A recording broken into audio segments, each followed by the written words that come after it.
प्रभु रामचंद्र की जय। बोलो श्यावर रामचंद्र की जय। प्रभु कहते हैं, भगवान कहते हैं कि कोई भी बदल जाए, दुखी मत कभी हो। कोई इंसान बदल जाए आपसे, कभी दुख मत प्रकट करो, कभी अपने आत्मा में मत लो कि मैं दुखी हूँ, क्योंकि बदलना प्रकृति का नियम है। बदल तो सभी जाते हैं। जब जिंदगी में कुछ भी समझ में ना आए तो सब कुछ परमात्मा पर छोड़ दो। जब देखो बहुत बदलाव है, बहुत परेशान है, तो सब हमें परमात्मा के ऊपर छोड़ देना चाहिए। हे परमात्मा, जो आप करोगे वही सबसे अच्छा है। और इसी बात कहते हैं भगवान कि परमात्मा से कभी कुछ मांगो मत, क्योंकि उनको ये मालूम है कि हमें अपने भक्त को, हमें अपने बच्चे को क्या देना। जैसे एक माँ को मालूम रहता है कि हमारा बच्चा किस समय भूखा है, किस समय प्यासा है, किस समय कपड़े बदलना है, उस तरह परमात्मा को सब मालूम है कि हमें अपने भक्त को, अपने बच्चे को किस समय क्या देना है। इसलिए भगवान कहते हैं कि कभी कुछ ये मत मांगो कि एक चीज़ दे दो, फिर एक चीज़ दे के रह जाओगे। जब कुछ नहीं मांगोगे तो भगवान को जैसे माँ को सब मालूम सब देती, वैसे हम भी तो भगवान के बच्चे। भगवान कहते हैं हमारे सब बच्चे हो, हम आपको टाइम से हर चीज़ अवश्य देंगे।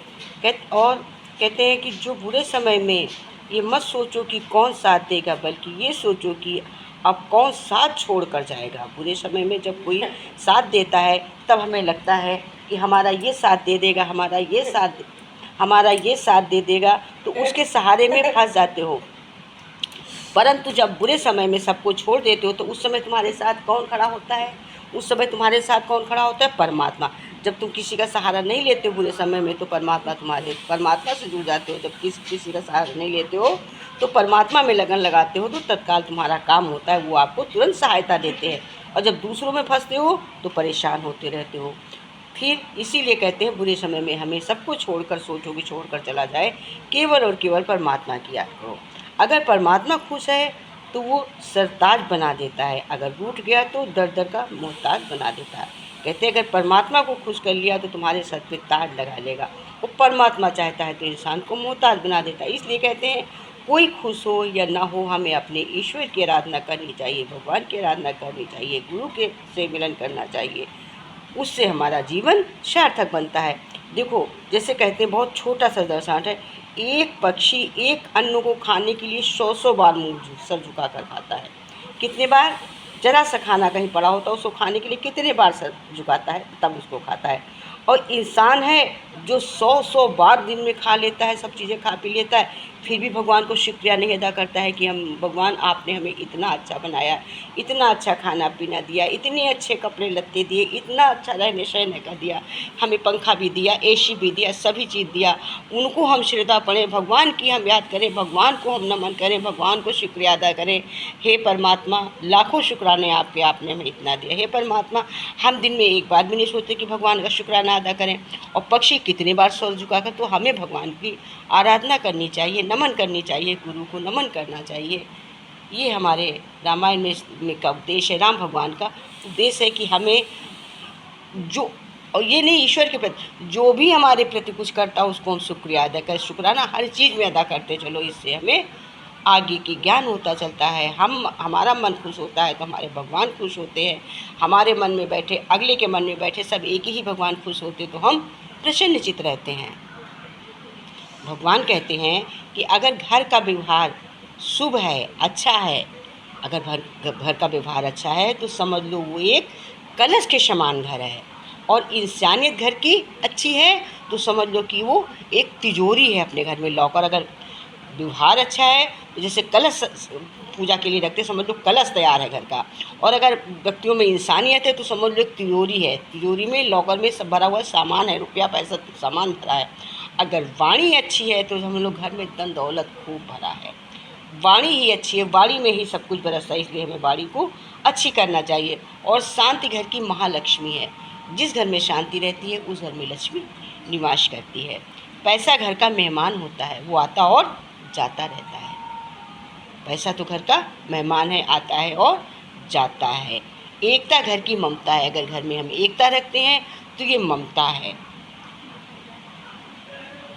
जो हम घर की व्यवस्था बनाते, ये लाए वो लाए, वो घर की शोभा के लिए लाते हैं। जो व्यवस्था बनाते हैं वो घर की शोभा, खाने को पीने में तो मेरी थोड़ी चीज़, लेकिन जो व्यवस्था बनाते हैं, टीवी लाए, एसी लाए, कूलर लाए, ये अपने घर की व्यवस्था बनाते हैं शोभा के लिए।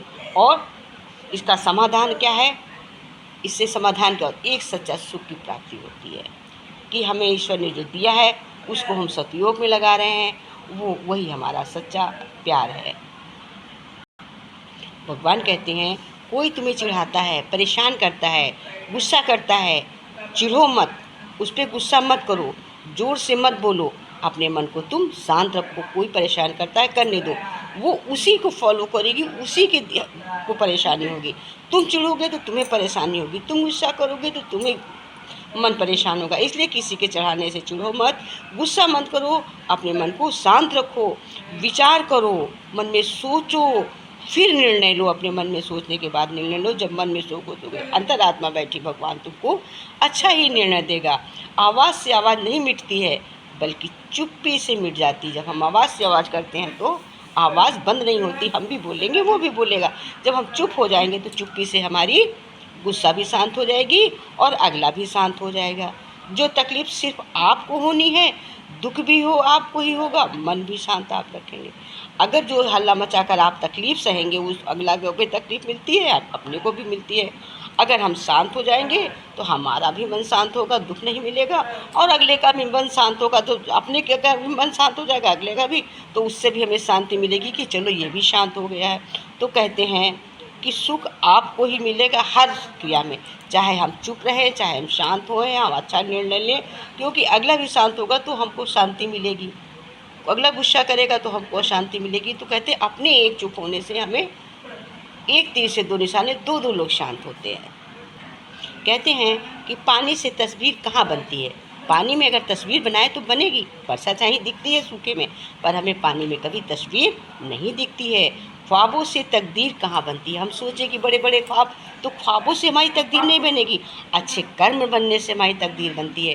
किसी भी रिश्ते को सच्चे दिल से निभाने से ज़िंदगी फिर वापस कहाँ मिलती है? कौन किससे चक्कर में दूर व्यवहार बना लेता? कहते किसी से बार बार ज़िंदगी बनाओ तोड़ो तो ज़िंदगी नहीं बनती है। हमको शांति से निभा, सच्चे दिल से निभाना चाहिए व्यवहार। हम अगर चाहते भी अब बन जाए तो वो नहीं बनती, चाह कर भी वो हमसे दूर हो जाती है, हालतों से मजबूर होता है। हम तो बस इतना जानते हैं कि हम रिश्ते बना लिए हैं ना, ऐसा नहीं होना चाहिए। हमेशा हम अपने दिमाग में ये लेकर चलें कि हालतों से मजबूर ना हो, हमारे हालात कैसे भी आ जाएं, हम उसको समझने की, उसका समाधान निकालने की कोशिश करें। और कि ये रिश्ते अगर ख़राब हो जाएंगे तो आगे चलने में बहुत दिक्कत होती है, क्योंकि कहते हैं कि रिश्ता मोती है, मोती बनकर दोस्ती निभाता है, और दोस्त जो है कोहिनूर के समान होता है। इसलिए हमें रिश्ता निभाने में कभी भी कड़वाहट नहीं लानी चाहिए, प्यार से निभाएंगे तभी रिश्ते निभते चलते हैं। उसी जिस प्रकार हम मन से सत्संग करते, पूजा करते तो हम अच्छे बनते हैं या हमें परमात्मा मिलते, उसी प्रकार हमें रिश्ते प्राप्त करने के लिए, रिश्ते बनाए रखने के लिए भी हमें हालातों में, हर हालात में खुश रहना चाहिए और अच्छे सॉल्यूशन निकालने चाहिए। देखिए इसका बहुत ही अच्छा सुंदर दृष्टांत है, उदाहरण है कि कहते हैं जटायु ने अंतिम सांस गिन रहे जटायु ने क्या कहा था? मुझे पता नहीं मैं रावण से युद्ध जीत सकता या नहीं, जीतूंगा या हारूंगा, मुझे ये मालूम है यदि मैं नहीं युद्ध करता तो अपने आने वाली पीढ़ी मुझे कायर कहेगी।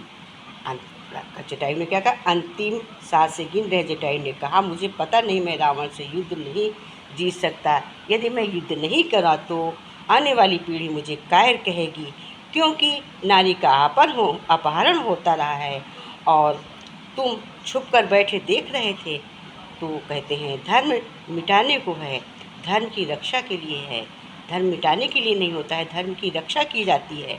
अगर राम नहीं बन सकते तो जटायु बनकर तो हम एक नारी की, एक माता की, स्त्री की रक्षा जब तक हो सके तब तक तो हम रक्षा कर ही सकते हैं। राम तो नहीं बन सकते, पर जटायु बनकर तो हम नारी की रक्षा ज़रूर करेंगे। और उसने रक्षा किया, अंतिम सांस तक रक्षा किया। उसको किस तरह से रावण ने तलवार से काटा छाटा, लेकिन और बेचित पड़ा रहा। राम जी को कैसे उसने बयान किया कि मैं रक्षा नहीं कर सका, हम असमर्थ रहा, तो राम जी ने उसको कितने अपने हाथ से उद्धार किया। उसी प्रकार से कहते हैं हमें अपने रिश्तों की, हमने अपने अपने दोस्तों की, अपने घर वालों की, सभी की रक्षा करनी चाहिए, प्यार से रहना चाहिए। किसी चीज़ रिश्ते को, घर को, सामान को, अड़ोसी पड़ोसी को, हम किसी को तकलीफ़ देना हमारी आत्मा को तकलीफ़ होती है। हमें हमारे भगवान को कष्ट होता है जब हम किसी को कष्ट देते हैं, तकलीफ़ देते हैं, तो हम किसी इंसान को नहीं देते हैं, घर वाले को नहीं देते, पड़ोसी को नहीं देते, हम भगवान को कष्ट देते हैं। हम ये माने कि भगवान को जैसे पिताई ने माना था वैसे हम भगवान को कष्ट देते हैं। हमें किसी से को कष्ट नहीं देना चाहिए। भगवान कहते हैं परमात्मा सबकी आवाज़ को सुनता है। कि कहते हैं एक व्यक्ति जो रास्ते में यम को जा रहा था कहीं, उसे रास्ते में यमराज मिल गए, तो व्यक्ति उन्हें पहचान नहीं सका। यमराज ने पीने के लिए पानी मांगा, उस व्यक्ति ने उन्हें पानी पिलाया। पानी पीने के बाद यमराज ने बताया कि वो उसके प्राण लेने आए हैं, लेकिन चूँकि तुमने मेरी प्यास बुझाई है, इसलिए मैं तुम्हें अपनी किस्मत बदलने का एक मौका देता हूँ। ये कहकर यमराज ने उसे एक डायरी देकर कहा, तुम्हारे पास 5 मिनट का समय है, इसमें तुम जो लिखोगे वही होगा, लेकिन ध्यान रहे 5 मिनट। उस व्यक्ति ने डायरी खोलकर देखा तो पहले पेज पर लिखा था कि उसके पड़ोसी की लॉटरी निकलने वाली है और वो करोड़पति बनने वाला है। उसने वहाँ लिख दिया कि पड़ोसी की लॉटरी निकली न निकले। अगले दिन पेज पर लिखा था कि उसका एक दोस्त जो चुनाव जीतकर मंत्री बनने वाला है, उसने लिख दिया कि वो चुनाव पर हार जाए। इसी तरह के पेज पलटता रहा और अंत में उसे अपना पेज दिखाई दिया। जैसे ही उसने कुछ लिखने के लिए अपना पेन बढ़ाया, यमराज ने उसके हाथों से डायरी ले ली और कहा, बस तुम्हारा 5 मिनट का समय पूरा हुआ है, अब तुम कुछ भी नहीं हो सकता। तुमने अपना पराया समझ दूसरों का बुरा करने का निकाल दिया और जीवन खतरे में डाल दिया। तुमने अपना और पराया समझ दूसरों को बुरा सोचा, इसलिए तुमने अपना समय निकाल दिया और अपना जीवन खतरे में डाल दिया, अतः तुम्हारा अंत निश्चित है। उसने कहा तुमने अपना पराया सोचा, किसी की लॉटरी निकलनी है, किसी का जो अच्छा होना वो तुमने कहा ना हो, इसलिए आपने अपने को खतरे में डाल दिया। दूसरे की भलाई सोचनी चाहिए, दूसरे का कभी बुरा नहीं सोचना चाहिए, इसलिए तुमने अपने जीवन खतरे में डाल दिया। तो अब तुम्हारा अंत निश्चित है। ये सुनकर वह व्यक्ति बहुत पछताया, लेकिन सुनहरा समय तो निकाल चुका था। अब उसके पास सिवाय पछताने के अलावा कुछ नहीं था। यही स्थिति आज समाज में ज़्यादातर लोगों की है कि अपना अच्छा समय तो सब निकाल देते हैं कि अभी हम ये सत्संग करना कल कर लेंगे, भगवान में ध्यान लगाना कल लगा लेंगे, पड़ोसी का अच्छा हो रहा तो हम परेशान होते हैं। हमें ऐसा नहीं करना चाहिए, हमें दूसरों की खुशी में खुश रहना चाहिए। हम जैसा व्यवहार अपने लिए चाहते हैं वैसा व्यवहार हमें दूसरे के साथ करना चाहिए। अगर हम चाहते हैं कि हम अच्छे बने तो अगले को भी अच्छा बनकर खुश देखें। यही है। और आज दुख का कारण भी यही है कि व्यक्ति अपने अवगुण, बुराइयों, कर्मों, कमजोरियों को देखने के बजाय दूसरे को अवगुणों को देखता है, उसी में लगा रहता है। ऐसा व्यक्ति अपने जीवन के परम लक्ष्य को प्राप्त नहीं कर सकता है। इसलिए जितना भी हो सके अपना समय परमात्मा में लगाइए। आप खुद अच्छे बनिए, दूसरे को अच्छे बनाइए और अच्छी बातें जीवन में उतारें और खुद को महान श्रेष्ठ बनाते हुए, तो अपनी आत्मा को बनाते हुए दूसरों को भी वैसा बनने के लिए सोचें। निरीक्षण करें दिमाग में कि मैं क्या कर रहा हूँ, तभी अपनी कमियों को दूर कर सकते हैं। जब हम दूसरे के लिए भी अच्छा सोचेंगे तभी हम अपनी कमियों को दूर कर सकते हैं। कहते हैं परमात्मा सबकी आवाज़ सुनता है, एक की आवाज़ नहीं सुनता। परमात्मा के सभी बच्चे हैं। जैसे हमारे 4 घर में बच्चे होते हैं तो हम उनको 4 बच्चों को अपना बच्चा समझते हैं। तो भगवान ने तो सृष्टि करी है, भगवान के तो सभी बच्चे हैं। इसे कहते हैं परमात्मा सबकी आवाज़ सुनता है, सबका निरीक्षण करता है। हमें किसी के साथ भेदभाव नहीं करना चाहिए। जैसे देखिए इसको टाइम मिला 5 मिनट का, लेकिन इसने जैसा किया ऐसा करना हमें नहीं करना चाहिए। इन बातों को हम अपने जीवन में उतारना चाहिए, लगाना चाहिए, समझना चाहिए। भगवान जी कहते हैं कि कोई माँ बेटे को कभी ये नहीं कहती है कि मुझे सुखी रखना। जब से बच्चा जन्म होता है ये नहीं कहती मुझे सुखी रखना, बल्कि मैं क्या बोलती है, माँ हमेशा यही कहती है बेटा तुम सदा सुखी रहो, बेटा तुम्हारी दुआ तुम सदा सुखी रहो। माँ यही दुआ करती है अपने बच्चे के लिए कि तुम सदा सुखी रहो, ये नहीं कहती हमको सुखी रखो। इसीलिए हमारे भगवान कभी ये नहीं कहते कि तुम हमें खिला पिला के खुश करो। भगवान को जो खिलाते हैं वो हम इसी बहाने से भगवान कहते हैं जब अच्छा हमें खिला के भोग लगाओगे तो तुम हम भी अच्छी चीज़ें खाओगे। इसीलिए ये भगवान ने बनाया है कि भोग लगाओ, पूजा करो, जो तुमको अच्छी चीज़ें मिले, तुमको अच्छा ज्ञान हो। तो जैसे माँ चाहती बच्चे को अच्छा दुआ रहे, उसी तरह भगवान के हम सब बच्चे हैं, भगवान चाहते हैं कि हम सब अच्छे रहें। उसी माँ, भगवान माँ के बच्चे हैं, हम अच्छे रहे, वो हमारे लिए दुआ करते कि तुम सभी अच्छे रहो। भगवान अपने लिए तो दिल में बैठे हैं, लेकिन हम लोग के अच्छे करने की दुआ करते हैं। तो कहते हैं जिस तरह से माँ बच्चे को कहती है उस तरह भगवान हमको हमेशा कहते हैं कि तुम लोग सुखी रहो, अच्छे रहो। प्रभु कहते हैं हमें सबसे सच्चा प्यार करना चाहिए, झूठा प्यार नहीं करना चाहिए। कि झूठे प्यार में हमें कुछ हासिल नहीं होता है, वो गंजे इंसान के समान है। जैसे इंसान के सर में हम बाल पकड़ाए तो पकड़ेंगे, जब बाल नहीं होंगे तो उसके सर को हम बार बार खींचेंगे, मेरे हाथ में कोई बाल नहीं आएंगे, जब बाल होंगे तभी तो हाथ आएंगे। ऐसे ही एक लड़की ने एक दिन पूछा गुरु से कि गुरुजी हम जो चाहते हैं हमें सच्चा प्यार नसीब ही नहीं होता है, सच्चा प्यार किसको कहते हैं आखिर ये बताइए। तो गुरु ने कहा उसके कि ठीक है तुम्हें सच्चे प्यार का ज्ञान लेना है। बोली कि हाँ हमें सच्चा प्यार नहीं मिलता। तो गुरुजी ने कहा कि बेटा ये सामने बाग लगा है, इसमें जाओ, जो तुम्हें सबसे अच्छा फूल लगे तुम इसको तोड़ कर ले आओ। वो लड़की उस बाग में घूमती टहलती रही, उसे कोई फूल ज़्यादा अच्छे नहीं लगे।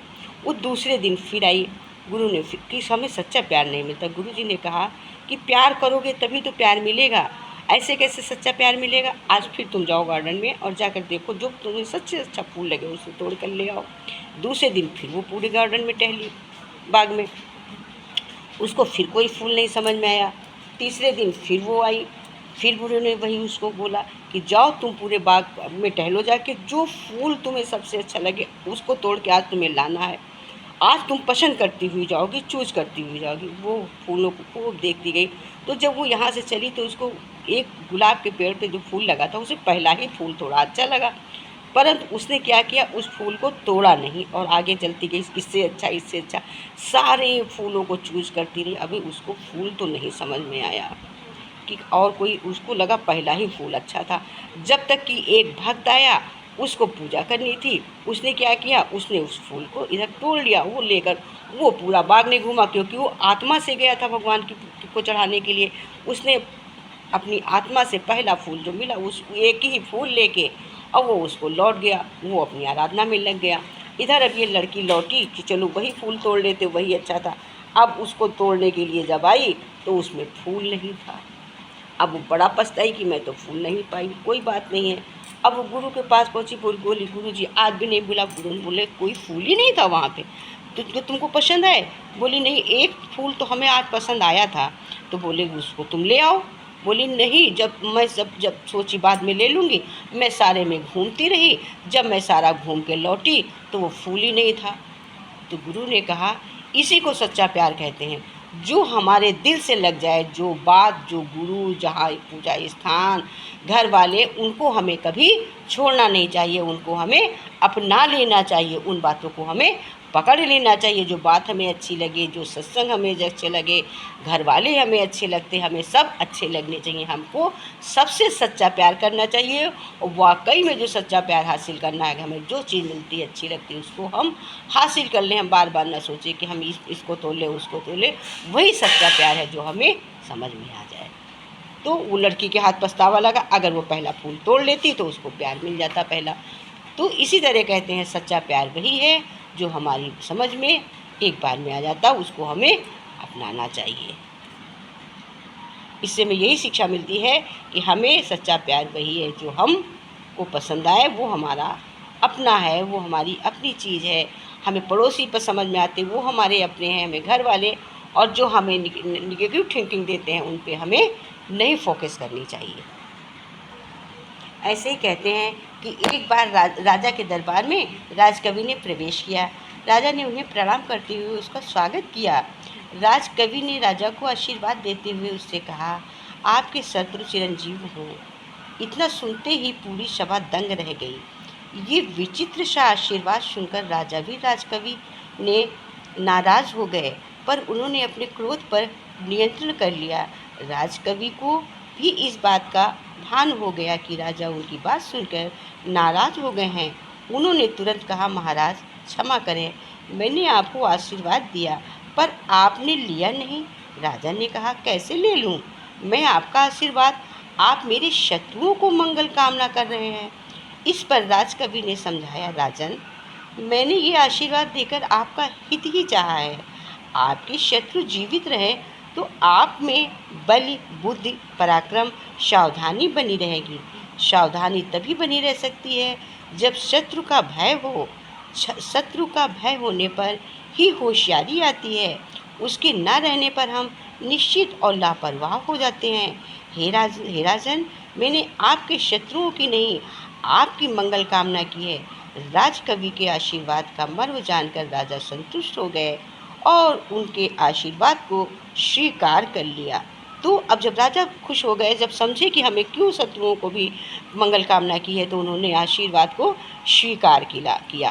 तो इससे हमें शिक्षा क्या मिली? इससे हमें ये शिक्षा मिली कि विजयी होने के लिए डर का होना चाहिए। हमें सचेत रहना चाहिए कि हमें किसी तरफ से कोई हानि हो सकती। जब हमें ये हानि होगी तो हम हमेशा अपने को अलर्ट रखते हैं, सतर्क रखते हैं। इसलिए विजयी होने के लिए हमेशा हमें सतर्क रहना चाहिए। ऐसे एक दिन सभा लगी हुई थी, तो गुरु से पूछे कि बताइए राजन, गुरुजी, नारद पूछे कि कर्म बड़ा है या भाग्य? तब देव ऋषि महर्षि बोले, नारद जी वैकुंठ धाम में गए हुए थे, तो वहाँ उन्होंने भगवान विष्णु का नमन किया। कहे कि चलो हम लोग वैकुंठ धाम चलते हैं। अब ये लोग वैकुंठ धाम की तरफ गए। जब ये लोग वैकुंठ धाम गए तो देवर्षि नारद वैकुंठ धाम गए, वहाँ उन्होंने भगवान को नमन किया। नारद ने श्रीहरि से कहा, प्रभु, पृथ्वी पर आपका प्रभाव कम हो रहा है।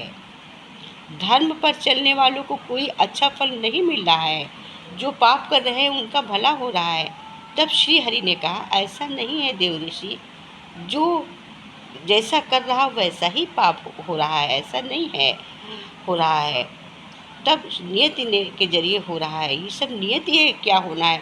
नारद बोले, मैं तो देख कर आ रहा हूँ, पापियों को अच्छा फल मिल रहा है और भला करने वाले को, धर्म के रास्ते पर चलने वाले को बुरा फल मिल रहा है। भगवान ने कहा, कोई ऐसी घटना बताओ। नारद ने कहा, अभी मैं एक जंगल में आ रहा था, वहाँ एक गाय दलदल में फंसी हुई थी, कोई उसे बचाने वाला नहीं था। तभी एक चोर उधर से गुजरा, गाय को फंसा हुआ देखकर भी नहीं रुका। वो उस पर पैर रखकर दलदल लांघकर निकल गया। आगे जाकर चोर को सोने की मोहरों की भरी हुई एक थैली मिली। थोड़ी देर बाद वहाँ से एक वृद्ध साधु गुजरा। उसने उस गाय को बचाने की पूरी कोशिश की, पूरे शरीर का जोर लगाकर उस गाय को बचा लिया है। लेकिन मैंने देखा कि गाय को दलदल से निकालने के बाद वो साधु आगे बढ़ा गया तो एक गड्ढे में गिर गया। प्रभु बताइए, ये कौन सा न्याय है? नारद जी की बात सुन लेने के बाद प्रभु बोले, राम ने उत्तर दिया, राम भगवान क्या बोले? प्रभु क्या बोले? ये सही हुआ, जो चोर गाय पर पैर रखकर भाग गया, उसकी किस्मत में तो एक खजाना ही था। उतनी खजाना पाकर वो संतुष्ट हो गए, लेकिन इस पाप के कारण उसे कुछ मोहरें ही मिली हैं। वहीं उस साधु को गड्ढे में इसलिए गिरना पड़ा क्योंकि उसके भाग में मृत्यु लिखी थी, लेकिन गाय को बचाने के कारण उसके पुण्य बढ़ गए और उसकी मृत्यु एक छोटी सी चोट में बदल गई। तो कहते हैं, इससे हमें इंसान के कर्म उसका भाग्य तय करते। जैसा हम कर्म करेंगे वैसा हमारा भाग्य बनेगा। इससे हमें अब सीख क्या मिली? आप लोगों ने इसमें क्या सीखा होगा कि हमें सीख क्या मिली? इससे हमें देखो सीख मिली है, इंसान को कर्म करते रहना चाहिए, कर्म से भाग्य बदल जाता है। कि उसके बड़ी घटना लिखी थी, साधु को गड्ढे गिरने से हो गई, उसको ज़्यादा कष्ट नहीं झेलने पड़े, वरना उस साधु की सेवा संतता कौन करता? तो और इसलिए भगवान तो करते, लेकिन उसको कष्ट होता तो क्या होता, एक छोटे से गिरने से मृत्यु हो गई और वो उसने खजाने। तो कहते हैं हमें कर्म को करना चाहिए, यही सीख मिलती है इंसान को, कर्म करते रहना चाहिए। अच्छे कर्म करने से अच्छा कर्म भाग्य बन जाता है, गलत करने से गलत। खाली इंसान की भूल है कि हम अच्छा करते हैं, हमें अच्छा नहीं मिलता, जो खराब करते नहीं, उन्होंने ऐसा कर रखा जो उनको मिल रहा। तो जब हम करेंगे तो हमको भी तो कभी अच्छा मिलेगा। ये सोचो कि हम अच्छा कर रहे हैं, हमें अच्छा मिलेगा, ये ना सोचो हमें नहीं मिल रहा है। तो यही कहते हैं, यही सीख मिलती है कि अच्छे कर्म करते रहने से हमारा भाग्य अच्छे में बदल जाता है। भगवान कहते हैं हमें अपने जीवन को अच्छी दिशा देनी चाहिए, क्योंकि जीवन में सब कुछ मिल सकता है, किंतु जब कुछ देर भी जीवन नहीं मिलता, कुछ भी दे दो तो जीवन वापस नहीं मिलता। इसलिए अपने जीवन को अच्छे ढंग से जीना चाहिए। जो व्यवहार आपको अच्छा नहीं लगता है वो दूसरों के साथ नहीं करें। धन तो संसार में बहुत से लोग कम छोड़ जाते हैं, परंतु अच्छा नाम नहीं छोड़ जाते हैं। रुपए पैसे ही सब कुछ नहीं है, पुण्य कमाओ ताकि मृत्यु के बाद भी लोग आपको याद रखें। आपको कोई अच्छा कहे या बुरा, आप उसको प्रेम करें, उसको सहयोग करें, उसको क्षमा करें। सिर का झुकाना नमन है और दिल का झुकाना समर्पण है। शिक्षा जीवन के लिए जाती है, ना कि मात्र जीविका के लिए। बदला लेने से खुशी थोड़ी देर मिलती है, लेकिन जब हम किसी को माफ़ कर देते हैं, माफ़ का गौरव सदा बना रहता है। बच्चे तुम्हारी शिक्षाओं से नहीं सीखते हैं, हम बच्चे आचरण देखकर सीखते हैं। गुणों के गुलदस्ते की खुशबू लेकर हम अपने को अच्छा बना सकते हैं। फूलों की खुशबू तो थोड़ी देर में मुरझा जाती है।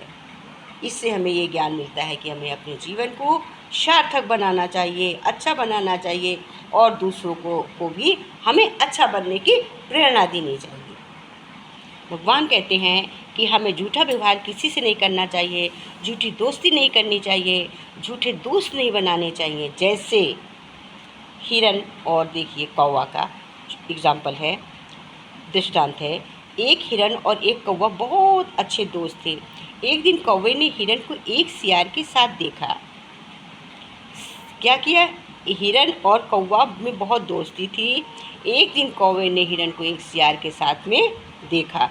सियार चालाक जानवर के रूप में जाने जाते हैं, इसलिए उसने अपने दोस्त को चेतावनी दी कि सियार पर भरोसा ना करो। कौवे ने सियार हिरन से कहा कि इस पर भरोसा मत करो, परंतु हिरन ने क्या किया, हिरन ने कौवे की चेतावनी को अनसुना कर दिया। हिरन ने उसकी चेतावनी को नहीं माना। उसने अरे कहते होंगे मेरी दोस्ती हो गई तो हो गई, और सियार के साथ एक खेत में चला गया। वो जहाँ हिरन जाल में फंस गया, सियार के साथ गया, हिरन जाल में फंस गया।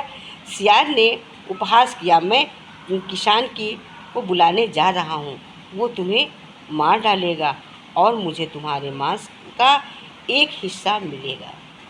तब उसने क्या कहा कि मैं किसान को बुला कर लाऊँगा, अब तुम जाल में फंस गए हो, वो तुमको मार देगा और मारेगा तुमको, हमको उसका मांस खाने को मिलेगा। तब देखो क्या होगा।